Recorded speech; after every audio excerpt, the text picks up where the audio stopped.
بخاری مسلم میں موجود ہے، نبی پاک علیہ السلام فرماتے ہیں ایک شخص نے بیل پر سواری کر لی، بیل پر، گائے پر اس نے سواری کر لی، اور جب وہ تھوڑا سا آگے گیا نا تو بیل اپنا منہ پیچھے کر کے کہنے لگا میں سواری کے لیے نہیں پیدا کیا گیا۔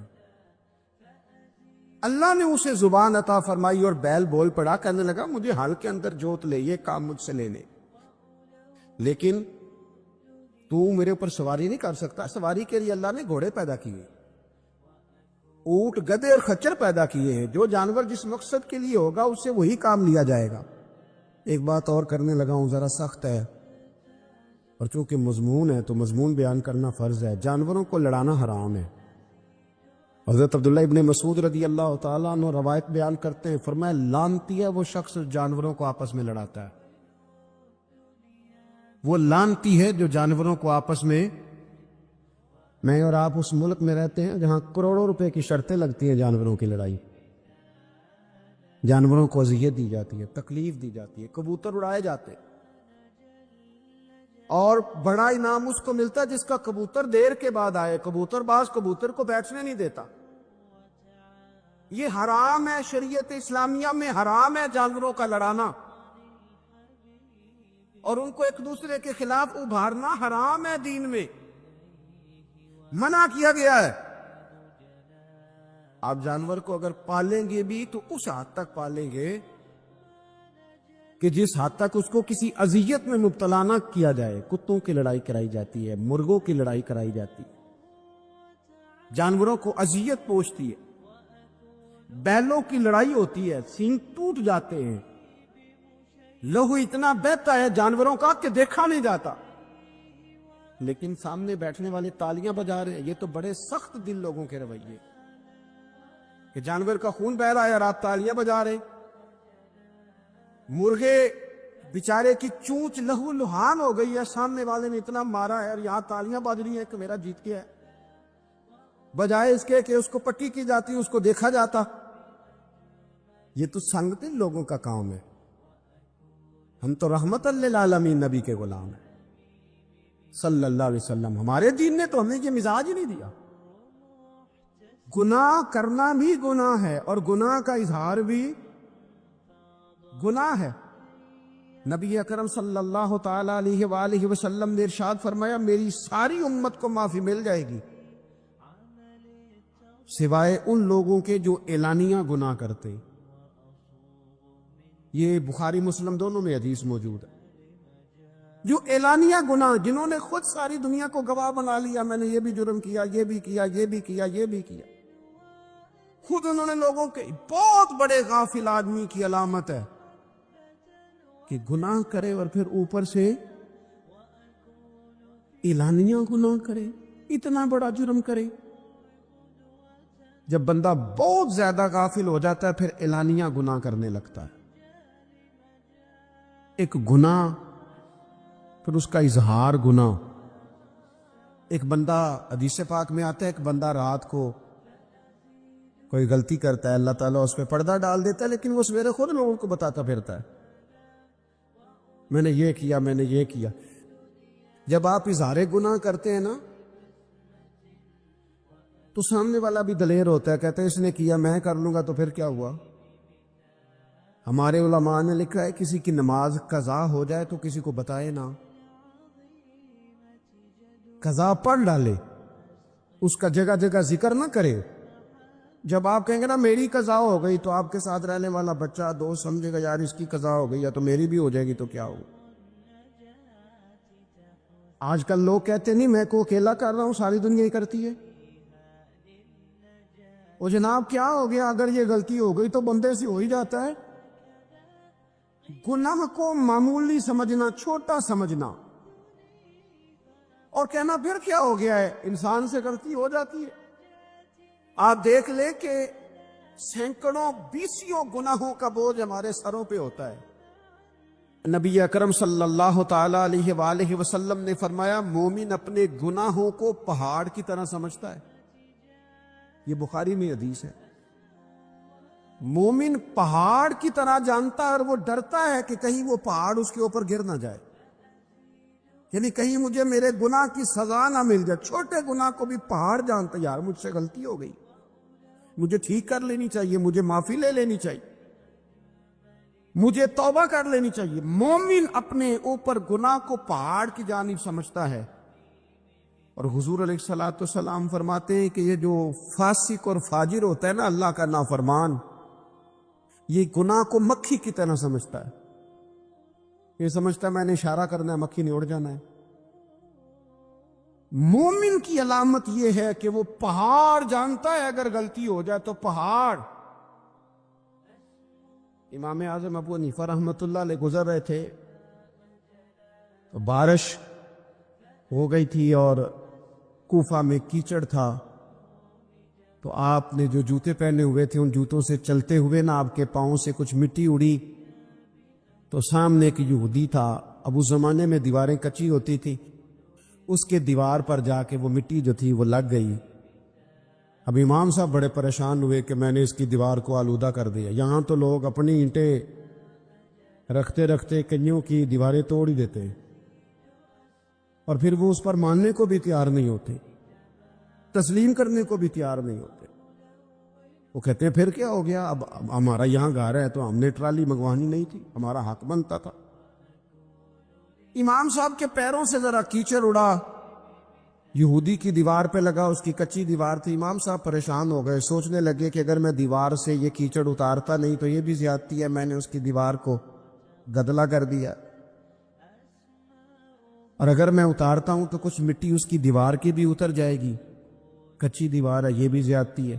مومن گناہ کو پہاڑ کی طرح سمجھتا ہے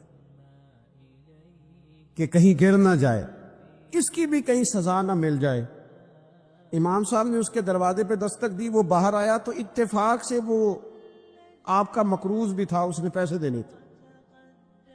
باہر نکلتے ہی کہنے لگا اوہ آپ تو قرض لینے آ گئے, میرے پاس تو ابھی گنجائش نہیں ادا کرنے کی. تو امام صاحب کہنے لگے تو قرض چھوڑ, وہ میں نے معاف کیا, میرے سے غلطی ہو گئی ہے. میں آ رہا تھا, لکڑی کے جوتے اس زمانے میں کھڑاؤں لوگوں نے پہنے ہوتے تھے, کہا وہ میرے پیروں سے ذرا کیچڑ اڑا ہے, تیری دیوار پہ لگ گیا ہے.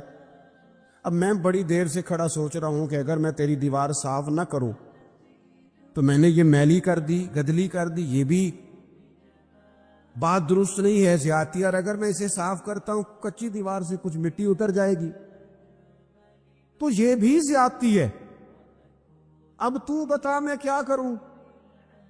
تو بے موسمہ پھل تھا نا یہ, تو بے موسمہ پھل دیکھ کے بندہ حیران ہو جاتا ہے. جو باتیں روٹین میں نہ ہو رہی ہوں وہ ذرا انوکھی لگتی ہے, بندہ حیران ہو گیا. غور سے امام صاحب کا چہرہ دیکھنے لگا, غور سے چہرہ دیکھنے لگا. ابھی تھوڑی دیر سوچنے کے بعد کہنے لگا حضور پہلے میں نے دین اسلام کے بارے میں پڑھا اور سنا تھا, آج میں نے دین دیکھا ہے. پہلے میں نے سنا تھا کہ دین اسلام اس طرح کا ہے, آج میں نے دین. ہم نہ پوری دنیا کے کافروں کو دین سنانا چاہتے ہیں, دکھانا نہیں چاہتے. ہم نیک نظر آنا چاہتے ہیں, نیک بننا نہیں چاہتے. ہم نیک نظر آنا چاہتے. نتیجہ کیا نکلتا ہے کہ کچھ عرصے کے بعد پتہ چل جاتا ہے بندہ کس لیول کا نیک ہے, کیا معیار ہے اس کی نیکیوں کا. کہنے لگا حضور پہلے میں نے دین سنا تھا, آج دیکھا ہے. آپ وہ مٹی کی دیوار پر جو کیچڑ لگ کے ہے, دیوار کو بعد میں صاف کیجئے گا, پہلے کلمہ پڑھائیں تاکہ میرے اندر کا کفر صاف ہو جائے. مجھے مسلمان کر دیں, کچھ کام کریں اور جلدی سے کریں. حضرت جابر ابن عبداللہ انصاری رضی اللہ تعالیٰ عنہ بیان کرتے ہیں, یہ بھی بخاری میں موجود ہے. کہتے ہیں ایک صحابی نا نبی پاک علیہ السلام کی بارگاہ میں حاضر ہوئے غزوہ احد کے موقع پر, اور حال ان کا یہ تھا کہ وہ کھجور کھا رہے تھے, اور کھجور انہوں نے منہ میں رکھی ہوئی تھی. حضور کی بارگاہ میں حاضر ہوئے اور عرض کرنے لگے یا رسول اللہ صلی اللہ تعالی علیہ وسلم اگر میں شہید کر دیا جاؤں تو کہاں جاؤں گا. حضور فرمانے لگے جنت میں. تو کہتے انہوں نے جو کھجور منہ کے اندر تھی نا وہ انہوں نے نگلی نہیں, اندر نہیں لے گئے, اس کو باہر نکالا اور دوڑ کے آگے بڑھے اور جنگ کرنی شروع کر دی اور لڑتے لڑتے شہید ہو گئے. کیا سبق دیا انہوں نے؟ سبق یہ دیا کہ نیکی کرنے میں اتنی دیر بھی نہیں کرنی جتنی کھجور کھانے میں دیر لگتی ہے. جلدی سے نیکی کرنی ہے، فٹافٹ نیکی کرنی، اس کے اندر ٹال مٹول نہیں کرنا. اسی وقت انہوں نے کھجور باہر نکال دی دوڑ کے. انہوں نے حضرت انس بن نضر رضی اللہ تعالیٰ عنہ، حضرت انس بن مالک رضی اللہ تعالیٰ عنہ کے چچا ہیں، میدان احد میں نا، احد پہاڑ کے قریب کھڑے تھے، لوگوں سے کہہ رہے تھے جلدی جلدی ادھر آؤ. وہ جنت جو انسان کو انتقال کے بعد نصیب ہوگی اور قیامت کے بعد نصیب ہوگی، فرماتے تھے مجھے تو ابھی احد پہاڑ کے اندر سے جنت کی خوشبو آ بھی رہی ہے، لہذا جلدی سے آؤ، ادھر دوڑو، جہاد کرو، آؤ کفار سے لڑے. تو نیکی میں دیر نہیں کرنی. جو نیکی میسر آتی ہے، جس کو میسر، ماں باپ میسر ہیں تو خدمت کر لے، اہل خانہ ہیں تو اس نے سلوک کر لے، اللہ نے اولاد دی ہے تو اچھی تربیت کر لے، دوست ہیں تو خیر خواہی کر لے. اگر آپ کو اللہ رمضان عطا کرتا ہے تو زیادہ سے زیادہ اس کی عبادت کر لیں. اگر نظر ٹھیک ہے تو تلاوت زیادہ سے زیادہ کر لیں. زبان چلتی ہے تو رج رج کے مدینے والے محبوب پہ درود و سلام پڑھ لیں، اللہ تعالیٰ کا ذکر کر لیں. جلدی سے خیر جمع کریں، اپنے وقت کو ضائع نہ کریں. یہ آج کا سبق ہے. ایک تو ہم نے فیصلہ کرنا ہے کہ بس غفلت نہیں، اب غفلت اب انشاءاللہ اللہ اللہ کرنی ہے، اب کوئی خیر کا کام کرنا ہے. میرے حضرت کا ایک جملہ کبھی نہیں بھولنا، فرمایا کرتے تھے زمین کے اوپر کام، نیچے جا کے آرام.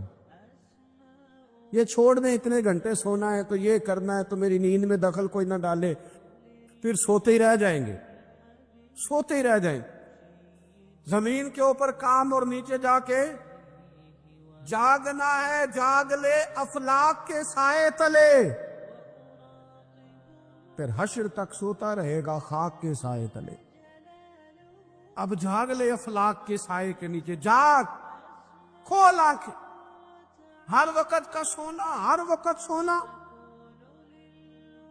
ہر وقت جو اپنے آرام کی فکر کرنا، اس سے نکل آئیں اور اچھا کھانا اور اچھا پہننا اور بس اپنی مرضی کی زندگی من چاہی جینا، اس سے پار آئیں. فیصلہ کریں، فیصلہ کہ اب غفلت نہیں کرنی.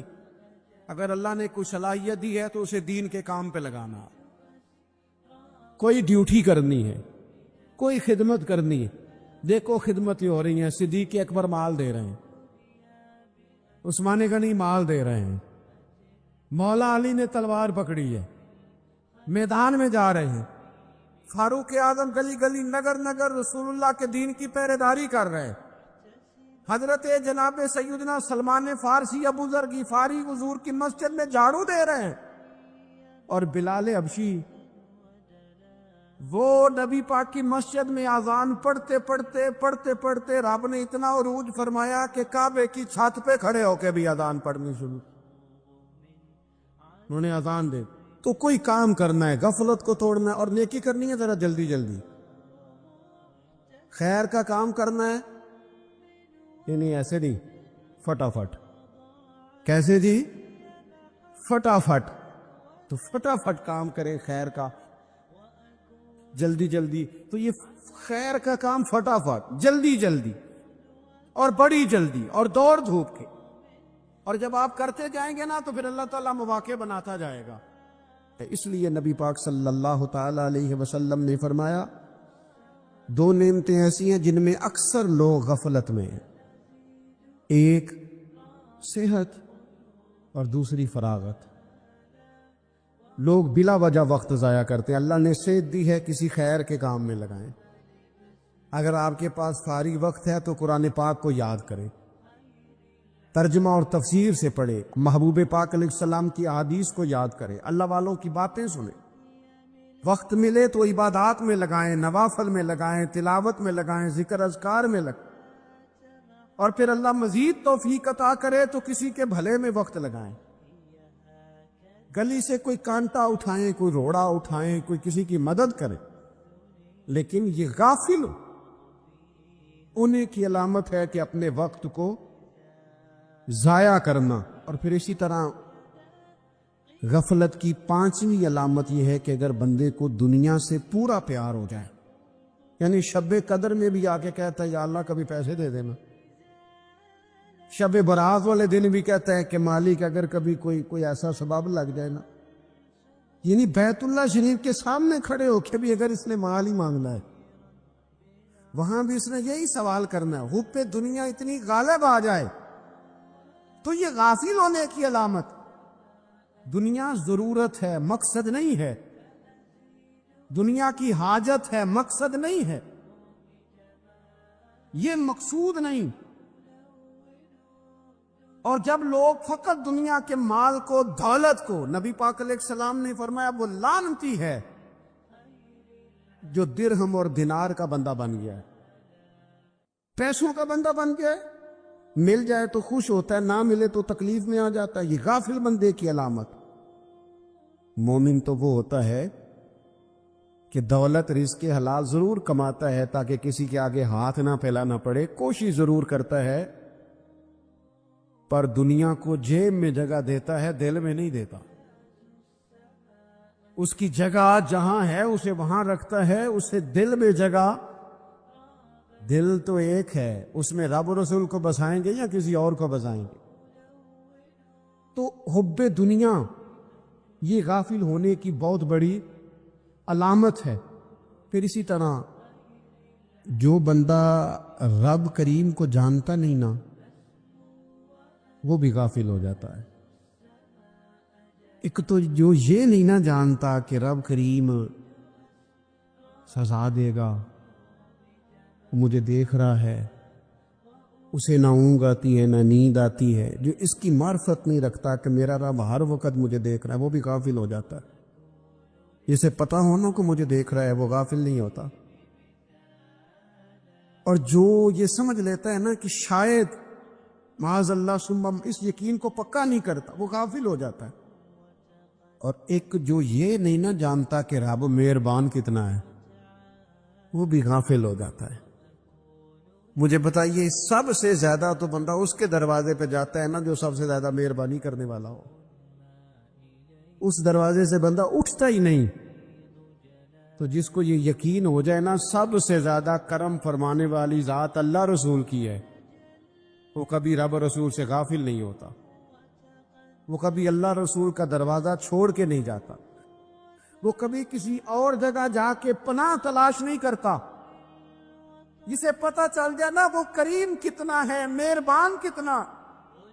ملا رومی رحمت اللہ علیہ فرماتے ہیں بہت بڑا مجرم تھا ایک بندہ، بہت بڑا گناہگار تھا، بت کو پوجتا تھا، تھک گیا، ساری رات بت کے سامنے کھڑا تھا، معاذ اللہ یا صنم یا صنم یا صنم کہتے، تھک گیا، نیند آ گئی، اونگ آ گئی۔ جب پوری طرح نیند آ گئی اور دماغ پہ نیند قبضہ کرنے لگی تو اس کے منہ سے نکل گیا، صنم صنم کہہ رہا تھا نا، نکل گیا یا صمد، او بے نیاز مالک۔ رب کریم نے فرشتوں سے فرمایا دوڑ کے جاؤ، جو کہتا ہے اسے دے دو۔ فرشتے کہنے لگے مالک وہ تو بت کو پکار رہا تھا، اس نے تو غلطی سے نام لیا ہے۔ فرمایا مجھے نہیں پتا، لیکن دیکھو نا اس نے مجھے پکارا تو ہے نا، کتنی دیر سے جھوٹے کو پکار رہا تھا، اس کا معاملہ حل نہیں ہوا، اب اگر سچے کو پکارنے پہ بھی حل نہ ہوا تو فرق کیا رہ جائے گا؟ دے دو جو مانگتا ہے، دے دو۔ میرے دوست گر پتہ چل جائے وہ کریم کتنا ہے، وہ مہربان کتنا ہے۔ میرے رسول پاک علیہ الصلوۃ والسلام نے تو فرمایا تیری آنکھ سے اگر اس کے خوف سے اتنا آنسو بھی نکل گیا جتنا مچھر کا پر ہوتا ہے، تو جس طرح بھینس کے تھنوں سے نکلا ہوا دودھ واپس تھنوں میں نہیں نہ جاتا، جو اتنا بھی روئے نہ روئے اللہ کے خوف سے، وہ بندہ دوزخ میں نہیں جائے گا۔ تھوڑی دیر کے لیے ڈر جائے اپنے رب سے، آئے تو صحیح۔ عدم معرفت غفلت پیدا کرتی ہے، تو آ تو صحیح، وہ تو کریم ہی بڑا ہے، وہ تو مہربان ہی بڑا ہے۔ حضرت زنیرہ رضی اللہ تعالی عنہ حضور کی صحابیاں ہیں. ایام جو مکے کے تھے مسلمانوں پر بڑی آزمائش کے تھے. انہیں بڑا مارا کفار نے، اتنا مارا کہ ان کی بینائی چلی گئی، نظر آنا بند ہو گیا. کافروں کی عورتوں نے تانا دیا کہ تو نے ہمارے بت چھوڑے ہیں نا، تو دیکھنا تیری بینائی چلی گئی. تو جناب زنیرہ اللہ پہ بھروسہ، توکل، معرفت الہی کا جذبہ، اٹھ کے کھڑی ہو کہنے لگی چپ کرو، تمہارے جھوٹے بت کیا کر سکتے ہیں، میرا رب چاہے تو صبح جب میں اٹھوں تو میری آنکھیں روشن ہو، اگر کریم کرم کر دے. لوگ کہتے واقعی ایسا ہوا، جب وہ سویرے اٹھی تو اللہ نے ان کی روشنی واپس کر دی تھی. تجھے پتہ چل جانا وہ مہربان کتنا ہے. وہ ایک بزرگ تھے تو ان سے کسی نے کہہ دیا کہ اگر آپ کا حساب آپ کے ماں باپ کے ذمہ ہو جائے تو پھر کیسا، پوچھنے کے لیے قیامت میں اگر ماں باپ حساب لیں تو پھر کیسا. تو بڑے سیانے لوگ تھے جو دل والے تھے، کہنے لگے نہیں، رب کریم ہی ٹھیک ہے، اس لیے کہ وہ ماں باپ سے کہیں بڑھ کر پیار کرنے والا. اگر یہ معرفت مل جائے وہ کریم کتنا ہے. اور جب بندہ پوری طرح اس کی بارگاہ میں آ کے تڑپ جاتا ہے نا، مولا میں جاؤں کدھر، تیرا دروازہ چھوڑ کے جاؤں کدھر. اقبال کہتے ہیں وہ ایک سجدہ جسے تو گراں سمجھتا ہے، 1000 سجدوں سے دیتا ہے آدمی کو نجات. تجھے جگہ جگہ جھکنا نہیں پڑے گا اگر تو صحیح معنوں میں اپنے رب کی بارگاہ میں جھک جائے. تو میرے عزیز کوشش کریں کہ اس کی معرفت، اس کا کرم، اس کی عطا اور اللہ تبارک و تعالیٰ کے حاضر و ناظر ہونے پر عین الیقین، عقل یقین حاصل کریں. اور پھر 8ویں بات یہ ہے کہ غافل لوگوں کی صحبت بھی بندے کو غافل کر دیتی. غافلوں